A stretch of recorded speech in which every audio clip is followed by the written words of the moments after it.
Bonjour à tous et à toutes et bienvenue dans ce nouveau documentaire de la web-série Les Dossiers Secrets. Aujourd'hui, on se plonge dans la destruction d'un cuirassé qui a marqué l'histoire durant la Seconde Guerre mondiale. En Allemagne, deux cuirassés qui sont des cuirassés jumeaux font craindre la Royal Navy. Le Bismarck, qui était surnommé comme un cuirassé insubmersible, a été coulé le 27 mai 1941. Mais le Tirpitz, surnommé la Bête par les Britanniques, sera le plus redoutable pour eux. Après 3 ans de bombardements et d'opérations secrètes, il sera finalement détruit à Tromsø, en Norvège. Plongeons au cœur de ces opérations visant à détruire le Tirpitz.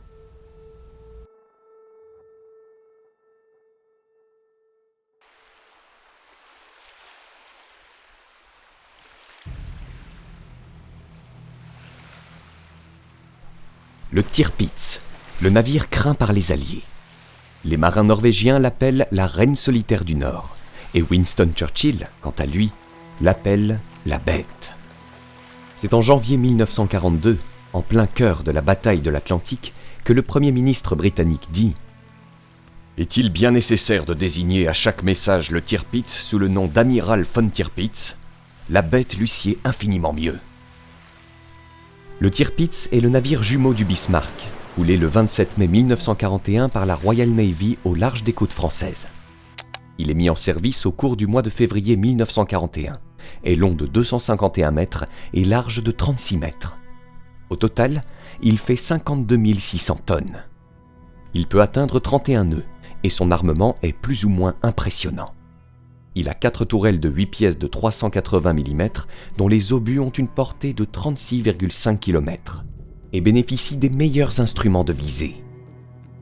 Ces 4 tourelles sont en réalité des casemates, pesant 700 tonnes chacune, et qui portent leur nom. À l'avant, les casemates Anton et Bruno. À l'arrière, les casemates César et Dora. Il a également 6 tourelles de 12 canons de 150 mm, 8 tourelles de 16 canons de 105 mm. Il a 16 canons de 37 mm et 33 canons anti-aériens de 20 mm. Le navire est en acier spécial. Sa cuirasse doit défier les bombes. Le compartimentage des cloisons étanches est multiplié. Le Tirpitz a la réputation d'être un navire insubmersible. Pour les Allemands, ce navire ne pourra jamais couler. Enfin, on avait dit la même chose du Bismarck. Sur ce monstre d'acier, il faut 2608 officiers et hommes d'équipage. Dès sa mise à l'eau, il subit ses premières attaques aériennes. Pour ses débuts, il y a déjà 6 attaques, mais sans succès. Avec les bâtiments de ligne de la Kriegsmarine, il est transféré en Norvège au début de l'année 1942. Désormais, le Tirpitz est une menace pour les convois de l'Arctique. Cette menace n'obsède pas seulement l'amirauté britannique, mais aussi Winston Churchill en personne. Le Tirpitz immobilise à lui seul dans la base navale de Scapa-Flow 2 à 3 navires de ligne et un porte-avions, qui est toujours prêt à se lancer à sa rencontre s'il sortait du port norvégien de Trondheim pour s'aventurer en mer. Le 25 janvier 1942, le Premier ministre britannique adresse une note au grand état-major. La destruction, ou même simplement la mise hors de combat de ce bâtiment, constituerait le plus grand événement naval du moment. Aucun autre objectif ne peut lui être comparé. La situation navale, dans le monde entier, en serait transformée. Toute la stratégie de la guerre tourne actuellement autour de ce cuirassé qui immobilise 4 grands navires de combat britanniques, sans parler des 2 cuirassés américains récents que l'on maintient dans l'Atlantique. Je considère cette affaire comme de la plus grande urgence et de la plus haute importance. Dans la tête de Churchill, tout paraît clair. Il veut la peau de cette bête. Mais face à la puissance du Tirpitz, il ne sera pratiquement jamais engagé directement. Du 6 au 12 mars 1942, des navires allemands, dont le Tirpitz, doivent intercepter les convois PQ-12 et QP-8. Mais ce sera un échec. Pendant son retour, le Tirpitz doit repousser une attaque de 12 avions torpilleurs qui proviennent du porte-avions HMS Victorious. Au début de juillet 1942, la Kriegsmarine tente une sortie pour intercepter le convoi PQ-17. Mais elle est interrompue, semant la dispersion et la destruction du convoi. À son retour, le cuirassé, toujours très surveillé, est atteint par une torpille d'un sous-marin soviétique qui ne provoque que des dégâts mineurs. Du 6 au 9 septembre 1942, le Tirpitz va participer au bombardement et à la destruction des installations météo du Spitzberg. Ce sera la seule grande opération du Tirpitz, car après, il ne servira que pour dissuader et menacer la Royal Navy.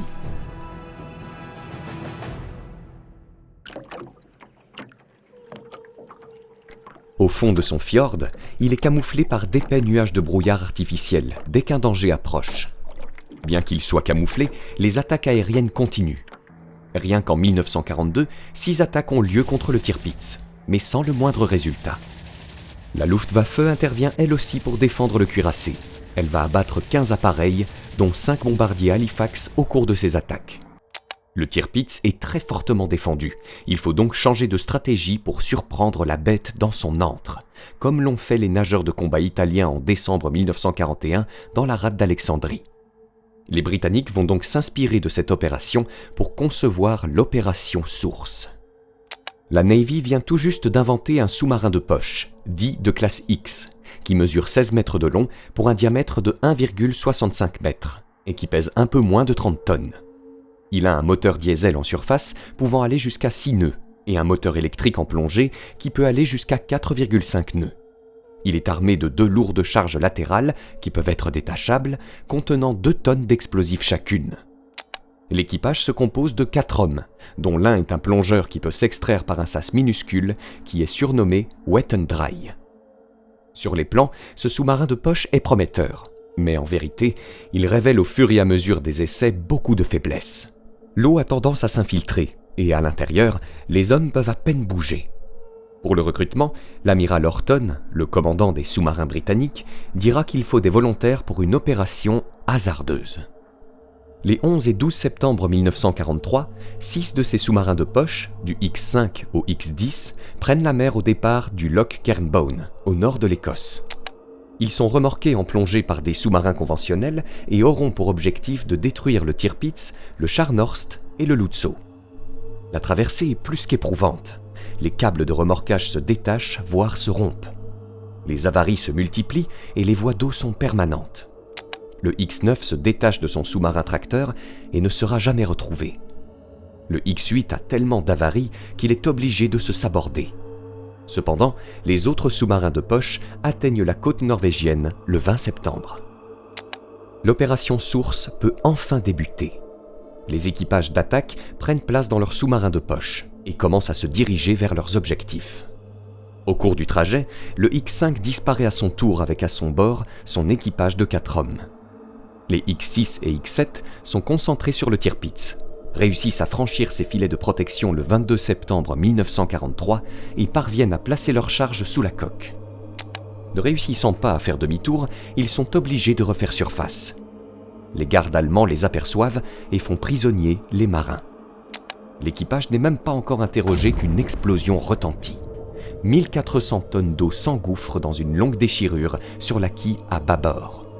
La tourelle Dora est endommagée et les 2 hydravions de reconnaissance sont détruits. Le X-10, de son côté, a beaucoup moins de chance. Le Scharnhorst qu'il doit détruire n'est pas là. Le jour de l'attaque, il est en opération en mer. Le X-10 doit rebrousser chemin et va être remorqué par le sous-marin HMS Sceptre, qui le ramènera en Angleterre. Il sera le seul à revenir. Même si tous les objectifs secondaires n'ont pas été atteints, l'objectif principal, le Tirpitz, a bien été atteint. La Kriegsmarine est touchée en son cœur, mais le navire reste à flot. Donc, il peut être réparé. Mais il va devoir être réparé sur place, car il n'y a aucune cale sèche qui peut l'accueillir. Le cuirassé est immobilisé jusqu'en mars 1944, mais l'amirauté britannique ignore que le Tirpitz est en réparation. Il faut dire que les Allemands ont tout fait pour masquer les réparations. Le Tirpitz continue à être craint et, de ce fait, il continue à obséder les Britanniques. Pour eux, il ne faut pas se contenter de l'endommager, mais bien de le couler.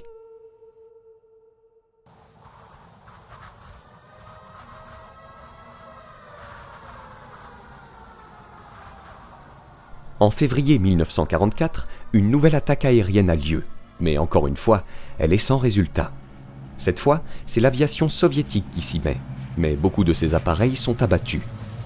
De ce fait, l'amirauté britannique soupçonne que le Tirpitz va bientôt faire son retour en mer, et une opération d'envergure va être lancée. On prépare l'opération Tungsten. Elle comprend 2 grands porte-avions, les HMS Victorious et Furious, et 4 porte-avions d'escorte, les HMS Emperor, Fencer, Pursuer et Searcher. Au total, il y a 6 porte-avions, et tous devront lancer une attaque massive. Ils devront faire décoller de leur pont 42 bombardiers en piqué Barracuda, récemment mis en service et qui seront protégés par une 50aine de chasseurs, qui seront chargés de mitrailler les ponts et les défenses anti-aériennes. Les bombes ne sont pas choisies au hasard, ce sont les plus lourdes qui puissent être portées par des appareils de la Fleet Air Arm. 5 d'entre eux sont armés d'une bombe perforante de 1600 livres, soit 726 kg. Pour qu'elle soit efficace, elle doit être larguée à 1067 mètres d'altitude, afin que sa vitesse permette de perforer le blindage du pont supérieur. Le dimanche 3 avril 1944, l'opération Tungsten débute.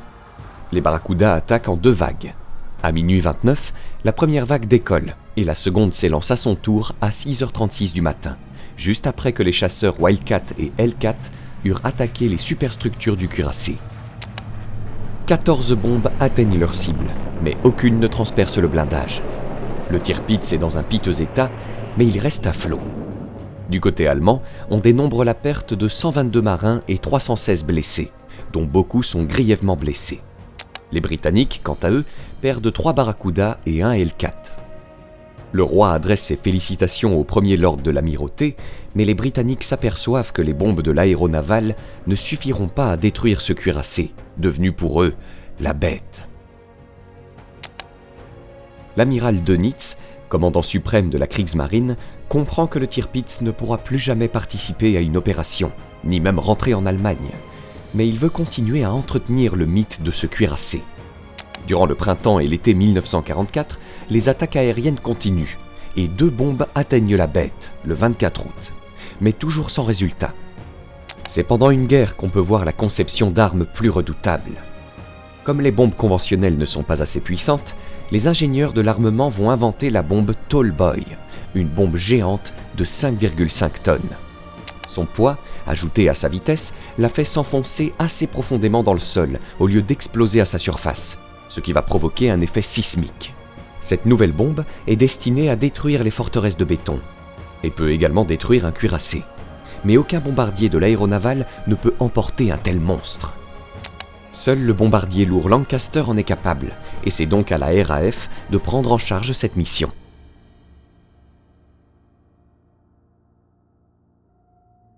Le 15 septembre 1944, 28 Lancaster tentent pour une première fois de bombarder le Tirpitz avec la bombe Tall Boy. Le cuirassé est paralysé et doit être remorqué de l'Atlafjord à Tromsø, qui se trouve un peu plus au sud, où il servira de batterie flottante. Son nouveau mouillage est en eau peu profonde et il est calculé de façon à ce que, s'il était sévèrement atteint, il ne coule pas mais s'enfonce bien droit tout en conservant sa puissance de feu. En somme, les Allemands font du Tirpitz un navire immortel. Le 29 octobre 1944, 38 Lancaster bombardent de nouveau le Tirpitz, mais sans succès. Lors de cette attaque, un Lancaster est même abattu. La Luftwaffe veille, mais elle n'est pas en coordination avec la Kriegsmarine, ce qui va coûter très cher dans le futur. En effet, les 2 armées allemandes ne préparent aucun plan concerté pour défendre le Tirpitz. La base aérienne la plus proche de Bardufoss est prête à envoyer des Messerschmitt Bf-109 à la rescousse. Mais pour qu'elles viennent à la rescousse, il faudrait qu'elles reçoivent une alerte. Le 12 novembre 1944, une autre opération baptisée cette fois Catéchisme est lancée. 32 Lancaster ont emporté une seule bombe chacun, en raison du poids de la Tall Boy. Les Lancaster décollent d'Écosse et doivent parcourir 1700 km jusqu'à Tromsø, ce qui est le double de ce qu'ils doivent réaliser d'habitude. Un retour est toujours espéré. Sur une pareille distance, aucune escorte ne sera présente pour protéger les Lancaster. La RAF va jouer. Elle va faire obliquer le vol des bombardiers vers l'est après qu'ils aient longé la côte norvégienne. Le personnel au sein des radars allemands aperçoit les Lancaster, mais en raison de leur direction, ils pensent que c'est un vol vers l'Union soviétique, donc l'alerte ne sera pas donnée. Après cette ruse, les Lancaster changent de direction et vont vers le nord, cap sur Tromsø, pour détruire le Tirpitz. Durant leur trajet, aucun avion de la Luftwaffe ne sera aperçu pour les intercepter. Détectant l'approche des bombardiers, le Tirpitz donne l'alerte, sauf à la Luftwaffe. Entre 8h42 et 8h45 du matin, les Lancaster larguent leurs bombes Tallboy. 2 vont toucher le centre du navire, traversant son pont avant d'exploser. 2 autres bombes explosent en même temps à quelques mètres de sa coque, à bâbord. Leur souffle provoque un lent chavirement du navire, ce qui facilite l'explosion d'autres bombes, presque toutes du même côté. Au total, il y en aura 18. Le commandant du Tirpitz comprend que son navire ne se redressera plus. Ses fonds sont noyés et l'eau monte. Des incendies font rage dans le cuirassé. Les morts et les blessés sont nombreux. Le commandant donne l'ordre d'abandonner les entreponts inférieurs.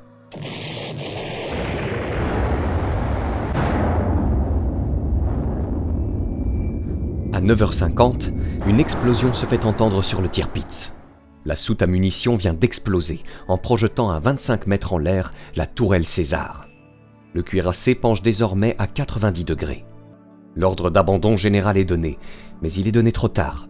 Des centaines d'hommes sont d'ores et déjà prisonniers dans ce cercueil d'acier, dont les cloisons étanches sont impossibles à forcer. À 9h55, le Tirpitz se retourne. Le commandant espère que le cuirassé touche le fond avec ses superstructures et arrête son mouvement de bascule. Mais malheureusement, non. Il n'y a pas assez d'eau pour qu'il puisse se retourner, ni non plus pour qu'il disparaisse. Les pilotes de la base de Bardufoss, qui reçoivent enfin l'alerte, décollent pour rejoindre Tromsø afin de sauver le Tirpitz. Mais quand ils arrivent, il est trop tard. Ils découvrent la quille du Tirpitz. Tout autour de l'épave, des matelots nagent désespérément dans l'eau glacée, qui est recouverte d'une nappe de mazout. Les blessés et les brûlés sont nombreux. Environ 1000 hommes sont morts lors de ce bombardement. Un peu moins de 100 hommes de la Kriegsmarine ont réussi à sortir de leur cercueil de métal après qu'un trou ait été laborieusement percé dans la coque. Cette fois, la bête ne reviendra plus et ne sera plus une menace pour les Alliés. Le Tirpitz, comme le Bismarck, devait être un navire légendaire et insubmersible de l'Allemagne. Mais les Alliés, surtout le Royaume-Uni, voulaient mettre fin à la vie de cette bête, qui faisait régner au sein de la Royal Navy une peur et une crainte. Mais le Tirpitz et le Bismarck resteront des cuirassés légendaires de la Seconde Guerre mondiale, qui auront marqué l'histoire en faisant trembler les Alliés jusqu'à la fin. Ils resteront toujours pour le Royaume-Uni la bête qu'il fallait absolument détruire. Vous l'avez compris, 3 ans après la destruction du Bismarck, le Tirpitz, après de nombreux bombardements, est détruit. Comme les bombes traditionnelles ne suffisaient pas, les ingénieurs britanniques ont conçu la bombe Tallboy. Cette bombe est conçue pour avoir été utilisée sur de nombreux édifices bétonnés, comme sur le bunker d'Eperlek ou la coupole à Elfo dans le nord de la France. Ces endroits cachaient des armes miracles d'Hitler, puisqu'il s'agissait du V1 et du V2. Comme vous avez pu l'entendre dans le documentaire, le seul endroit qui pouvait accueillir le Tirpitz pour qu'il soit réparé après les dégâts subis par les sous-marins de poche était Saint-Nazaire. Mais en mars 1942, le raid de Saint-Nazaire, plus connu sous le nom de code Opération Chariot, a lieu. Le but étant de détruire le port de Saint-Nazaire pour éviter que le Tirpitz ne vienne dans le port pour se faire réparer en cale sèche. L'opération ayant réussi, le Tirpitz est obligé de se faire réparer en eau peu profonde en Norvège. Malgré que la Luftwaffe ait eu l'alerte trop tard, Berlin ne manque pas d'incriminer le chef de groupe de chasse, Heinrich Herrler, qui passera en cour martiale. Il n'hésitera pas à signaler qu'il y a eu un manque de coordination entre la Kriegsmarine et la Luftwaffe, et il ignorait même où était le nouveau mouillage du Tirpitz. C'est grâce à ça qu'il sauve sa tête, mais le Troisième Reich avait besoin de pilotes de valeur, car Heinrich Herrler sera accrédité de 208 victoires et sera dans la toute nouvelle unité de Messerschmitt ME-262, qui sont des avions à réaction. Bien que le Tirpitz soit un mythe, les effectifs restaient toujours au complet dans le navire, se préparant à sortir tôt ou tard de son repère. C'est pour ça qu'il y a eu beaucoup de victimes lors de ce dernier bombardement, qui devait rendre le Tirpitz inutilisable. Après ces quelques informations, le documentaire arrive à son terme. J'espère que ce documentaire vous aura plu et vous aura fait apprendre de nouvelles choses, surtout sur le Tirpitz. On se retrouve très prochainement pour un nouveau documentaire qui vous plongera une nouvelle fois dans les dossiers secrets de l'histoire. D'ici là, prenez soin de vous et à bientôt.